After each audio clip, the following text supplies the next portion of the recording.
Hey there, my fellow FICSIT engineers, and welcome back to another episode of How to Satisfactory. Today's video is going to be all about tips and tricks in Satisfactory that I've learned over the course of the last few years playing the game. Some of these things might be simple little things you guys probably already know, especially if you have been watching my series, but this is also a standalone video for those who may be new to the game and may not have figured out these things on their own just yet. I know when I first started the series, I got tons of comments from people about certain things they didn't realize they could do, and a few comments about tips that I didn't know I could do. So, without further ado, let's jump into it. Starting off the list is going to be a trick that is very, very basic. However, some people out there still may not know this one, and that's the fact that you can actually auto-craft on the bench. So, all you have to do is, when you're ready to make something, and say you need to make a lot of it, you can just tap your spacebar. Just lightly give it a tap right there, and you don't have to hold it down. Now, when I first started playing the game, I didn't realize this, and I was actually just having to, like when I needed to make like 100 or something, I didn't want to sit here and just have to hit the space bar or hold it down myself. What I would do is I would actually take something heavy and just put it on the space bar on my keyboard, and then walk away and do something else. But all you got to do is just tap the space bar, and it auto crafts for you.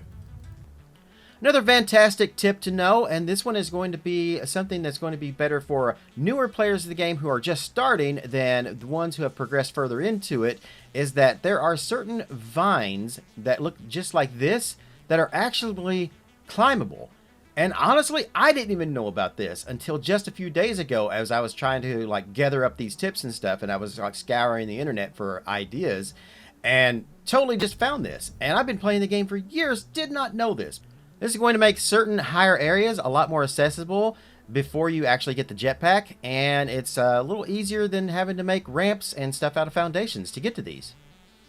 So previously, before the world grid was actually introduced into the game, which was around update 5, when you went to place down foundations, you would just place them anywhere. There was no way to actually kind of line things up. Obviously, if you place down a foundation, you could connect another foundation to that foundation. So if you had two different factories you wanted to make, what you would have to do is do this basically. You would have to connect and then run all the way over here, and then when you got over here, then you would kind of line things up to make your new base. And sometimes, if your base was really, really far from each other, that was going to be a lot more difficult than it should be. But with the new world grid, you can now place down a foundation, hold control, and you will see that it lines up kind of perfectly. It kind of snaps to the world grid by holding down control. And it's always going to be aligned to the north, south, west, and east axes. So now, let's say I've already got a building down here that I've already built and snapped it to the world axis. But I want to build another building up here, and I want to make sure that it lines up to that other buildings for like belts and other things. So what I would do is just, again, hold down control. I would build my new building to make sure that it snaps to that grid. And then everything is going to be lined up perfectly to that. So with right here, for example, I can bring this out, say, a couple. And then I can build my ramps down, like so. And then I can just connect them together. Now, obviously, there is going to be a height level difference here, but it's nothing that I can't fix with, say, a 1 meter foundation like that, and then a 1 meter ramp right here, and voila. That should line up perfectly now, as you can see. Now, there is one little trick, though, that I need to tell you guys about when building on the world axis and how this works. So when you're building and snapping to the world grid, always use a 2 meter or a 4 meter foundation.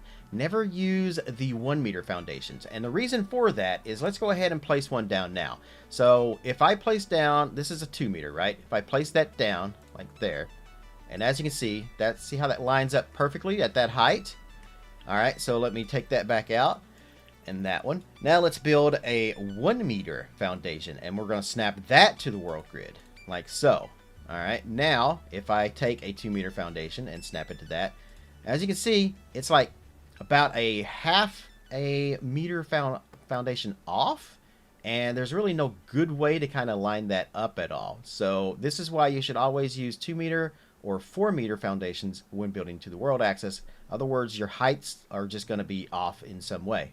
Another great new building tip and trick that was just brought to us in Update 8 is the nudge feature. So if you guys aren't aware of the nudge feature, let me just grab this foundation right here. And before I actually place this foundation down, if I hit the H key on my keyboard, then I can use my arrow keys to just nudge it over slightly. As you can see, just kind of a little bit over that way, and just kind of line it up to other things. So I can get that kind of like right there if I want to, and it can throw your like sizing off a little bit, but that's fine because it allows you to place things any way you want.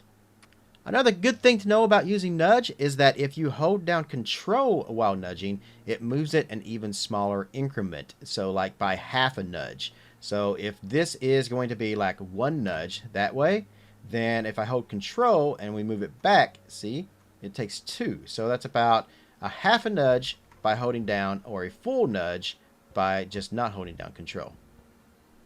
And this feature doesn't just work with foundations. This can work with just about any building piece, including your machines. Like this smelter, for example. If I just kind of place it down there. Now previously, let's say I was trying to line this up just right where I wanted it, right?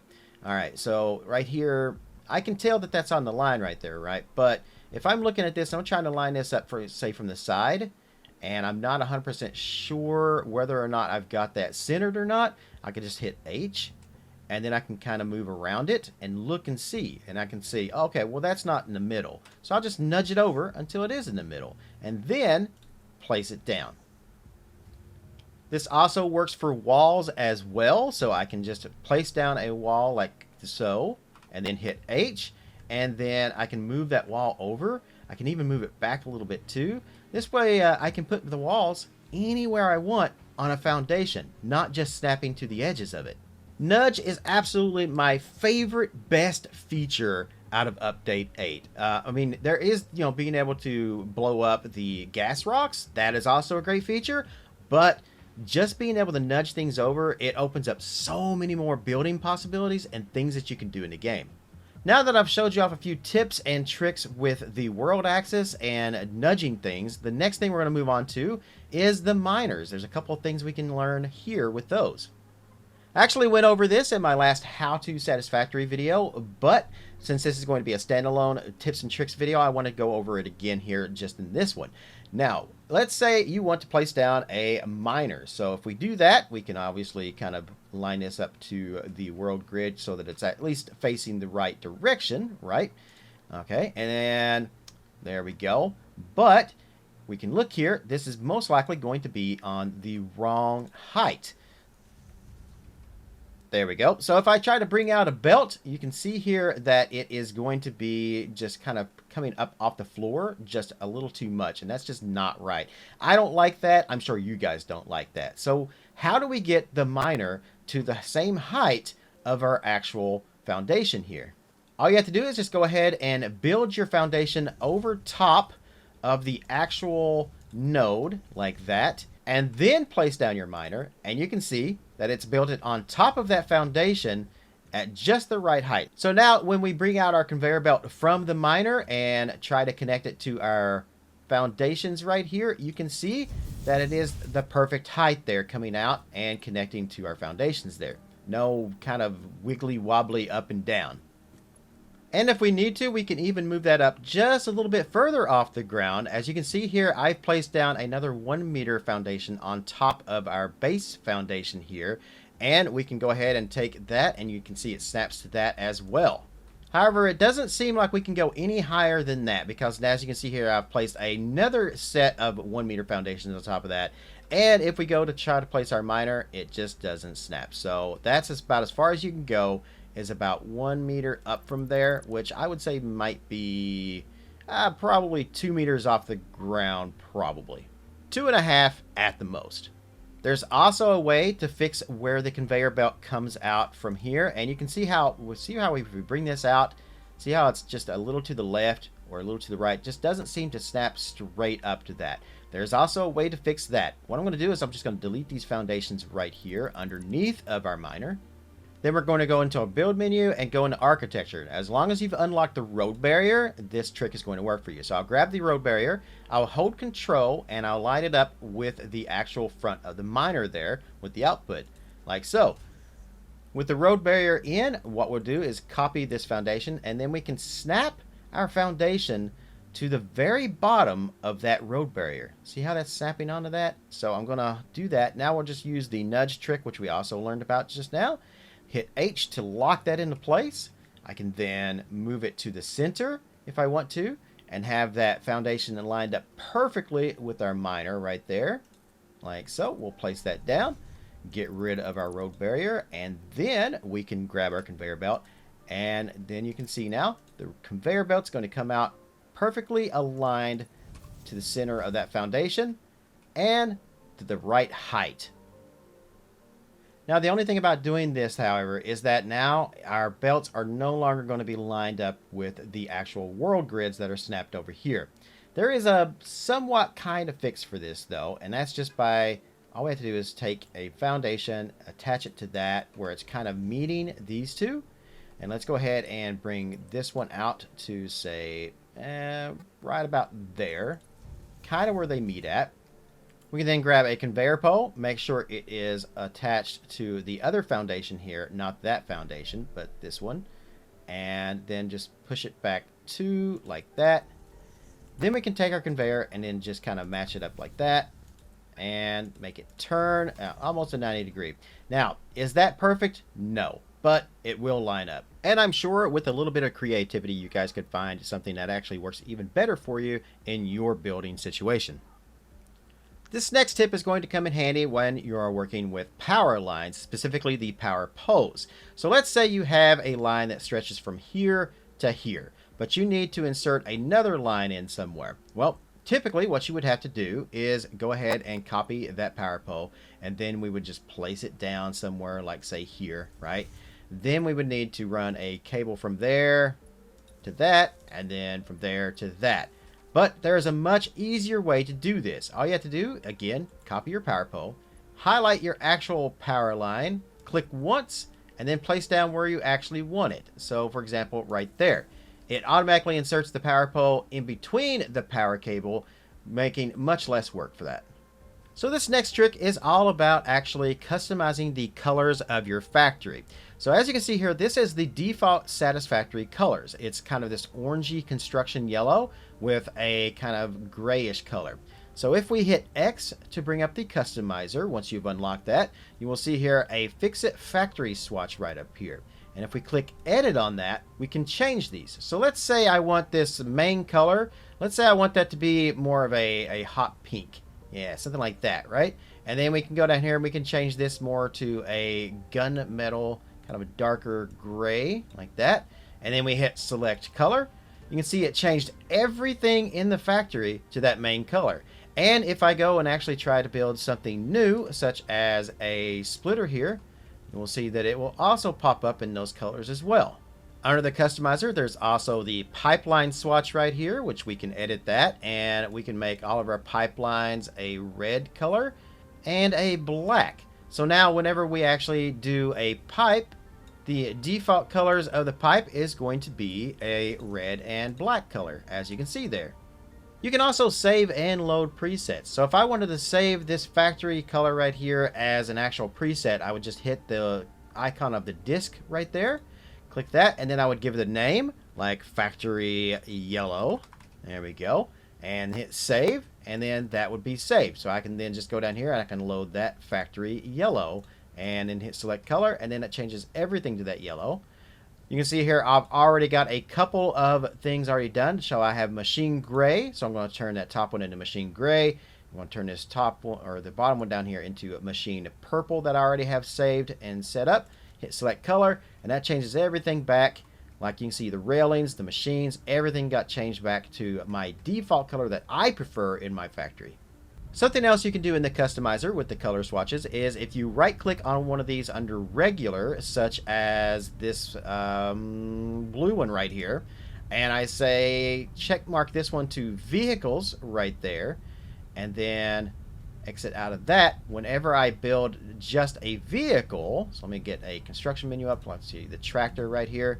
You can see that the tractor is now this bluish color that I selected by default. If I go in here and I edit that swatch and say I edit that to a black right there, black on black, and then hit select, it changes the color of all the ones that are set to that color now. Here's a quick tip that the game doesn't actually teach you when you are actually building and need to replace a few things. So right here, I've got these hex frame windows, and then I've got these concrete walls. But what if I wanted that to be also the windows? Well, normally you would just delete the wall and then grab the window and then put the window in there like so. But there's actually a quicker way to do this that's going to take a lot less time. I can actually just grab the window itself and then hold Control down, point at the concrete, and just replace the actual concrete wall with the window itself. That's going to speed things up just a little bit there. You can also do this with splitters and mergers now. This was just changed in the last update. So I've got this splitter that I just placed down, but oops, I meant to make that a smart splitter. I can just hit E, change that into a smart splitter since I already have it there, and then just hold Control down and replace it. Now it's a smart splitter. And if you didn't already know, you can do this with other things too in the game, such as conveyor belts. So I've got this Mark 1 belt right here, but recently we just got the upgrades for Mark, say, 3 belts, right? Well, I can just grab a Mark 3 belt, hover over top of that belt like that, click it once, and voila, it's now a Mark 3 belt. Look at that belt go right there. Those items are going to fly through there. And unlike the building pieces, you don't even have to hold down Control in order to do that. You can try this trick out with any other item in the game that's upgradable or changeable, such as electric poles or even the miners. Have you ever been working in your factory and been like, you know what, I don't really like this, I want to get rid of this wall right down in through there, and then change that out? So, in order to remove things, you just hold down Control for a mass dismantle and then run it across through there, and oh no, I seem to have accidentally grabbed these machines and even these power cables. I don't want to delete those. No. Well, thankfully, there's a new way to do this. It's a filter system that they just implemented into the game. So we'll bring up the thing like we're going to remove something else. And now I know that I just want to delete those tilted walls, nothing else. So I'll hover over top of the tilted wall right here. And then I will hit G. And you can kind of barely see it there in the screen, but it says dismantle filter tilted wall 8 meter. So now I can just do mass dismantle, run it over across everything, and it's only going to select the tilted wall 8 meters. See, I'm just going over top of concrete, I'm going over top of these machines, everything. And it's only selecting those tilted walls. This works with any object in the game that you're going to remove, such as these conveyor belts. So let's say I want to rerun these conveyor belts, but I don't want to delete anything else. I don't want to delete the floor, anything like that. Well, bring up the dismantle tool, and then hit G when I'm over top of the object I want to filter. And now I can only just delete the actual conveyor belts, and that's it. Another tip going right along with this that you might not be aware of is that this also works when you're painting with the customizer. So I've got this custom swatch here that's black, right? All right, so I want to just paint only the floors black. I don't want to accidentally like paint the machines or the conveyor belts, only the floors. Well, now that I've got that and I've highlighted what I want, again, just hit G to filter that, and then I can just paint the floors and nothing else. And now for a few tips and tricks regarding inventory. For example, did you know you can split stacks? All we got to do is just bring up our inventory, hitting tab here. And then let's say I've got this like a stack of packaged fuel here, but I say I want, I don't know, 50 of that. Well, all you have to do is right click on it and bam, I have a stack of 50 and another stack of 50. But what if I want a specific amount? Instead of just say, like if I split this one in two right here of 50, then I'll have 25. But what if I only want 10 out of that? If I hold down my right mouse button, then I get the menu up where I can actually specifically choose how many I want, like say 10, and then click split, and voila. Now I have a stack of 10 and a stack of 40. Now let's take a look at all my storage system I have here. You can see I've conveniently placed signs above each of these storage containers to tell me what's in each one of these.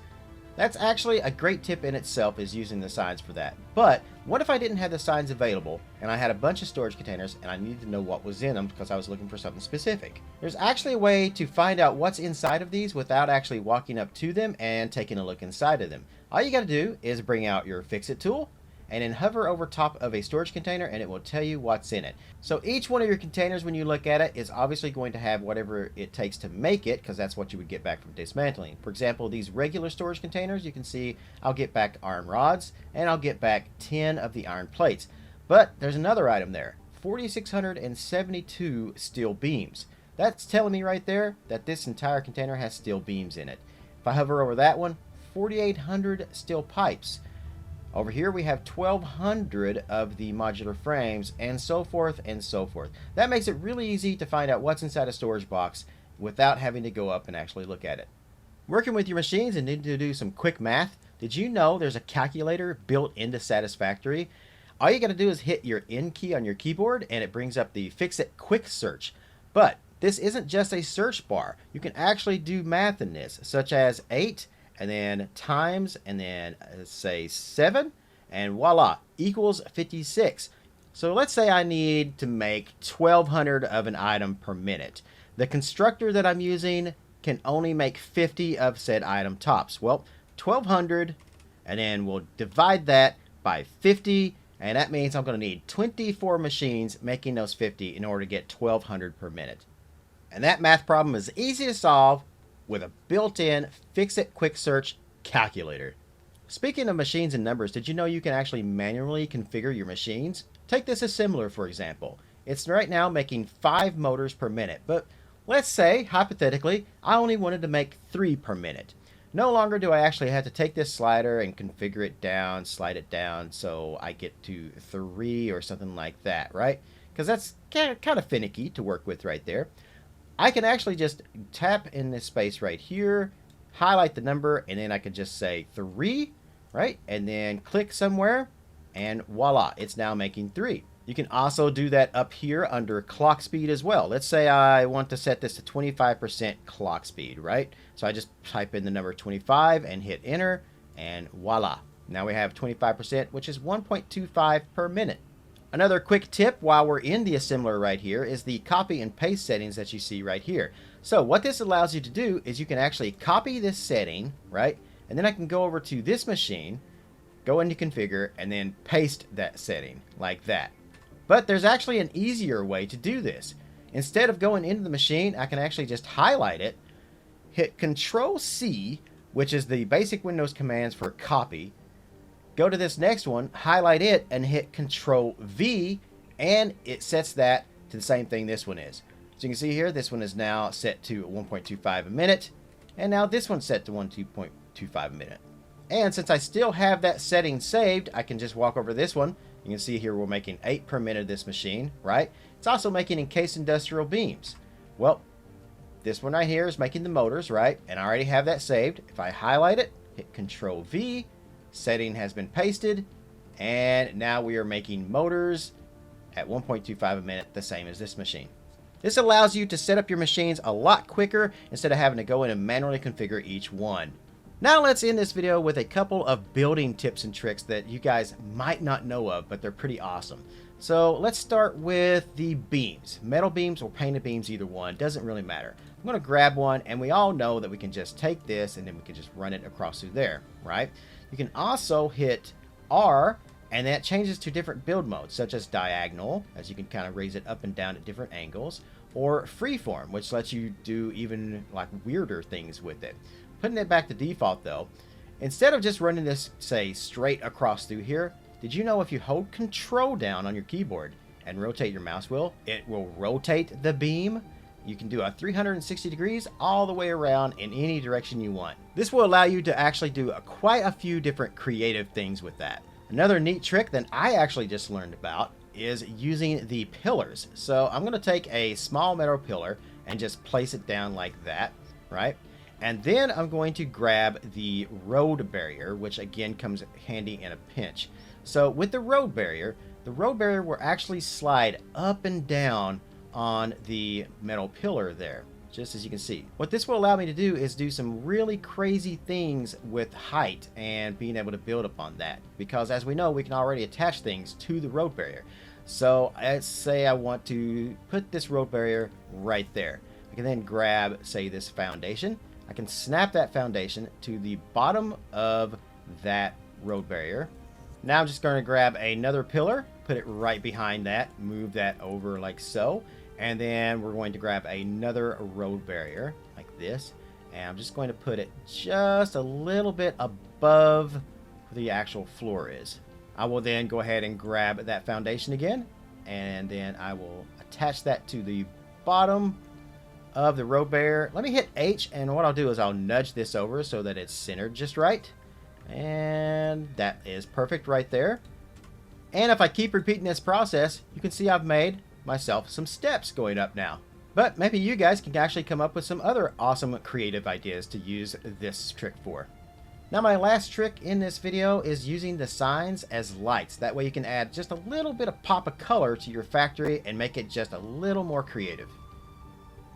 Alright, so the way I've done it here along the walkway, as you can see, I've taken the painted beams and I've attached the beams to the side of the walkway down through there.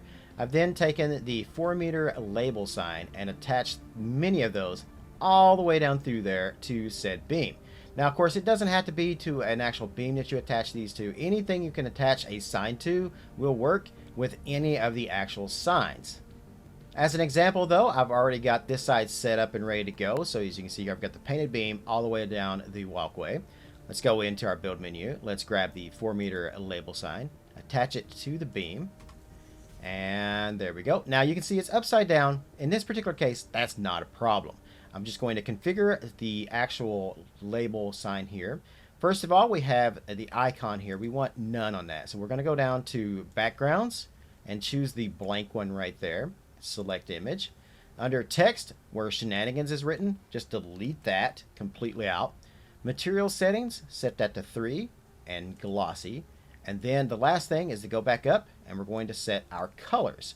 So select colors. The top one can be pretty much whatever color you want it to be. I'm going to go with a black right there. The bottom one is the one that matters here. That's going to be the color of your light. So if I want that to be, say, a bright purple or even a red, let's just go with a red. So I'm going to turn that all the way over to red. We're going to turn that one up and we're going to turn this one all the way up until we get the color red there. Select, and that should be good. And voila, now you have it. Now, of course, it's not exactly 100% red there. It looks more like an orangey color. But yeah, you just got to have to work with the colors until you find a color that works for you. And I'm just going to take and copy this sign all the way down through there, like so. And the trick we learned earlier with the control copy and control paste. So I'm just going to highlight that sign, control C, go to my next sign and hit control V. And then I can just copy this down through there on all of my signs. And that way we can just do it a lot quicker than having to go in and manually edit each of those signs. And there you have it, guys. That's 20 tips and tricks in Satisfactory that the game doesn't actually teach you about at all. Some of them, again, you guys probably already knew about, but maybe there was a few you didn't know about. Also, if there was any of your favorite tips or tricks that I didn't talk about, make sure to put those in the comments below. I would love to hear them. Maybe you might know something I don't, and we can share our knowledge with other players who are actually watching this video. Now, before I wrap up, I want to extend my heartfelt gratitude to every single one of my incredible subscribers. You guys, both old and new, your support keeps this channel going, and I'm truly grateful for each and every one of you. If you're not already a subscriber to the channel and you enjoy this and you want to see more, make sure to hit that subscribe button down below and join this amazing community that I have. Thank you all for being a part of this journey. Your comments, likes, and shares motivate me to keep exploring and sharing the world of Satisfactory with you, as well as motivates the YouTube algorithm to push my content out there to even more Satisfactory fans. Until next time, keep building, keep exploring, and wherever you are in the world, good morning, good afternoon, good evening, and good night. Thank you, and I'll see you in the next video.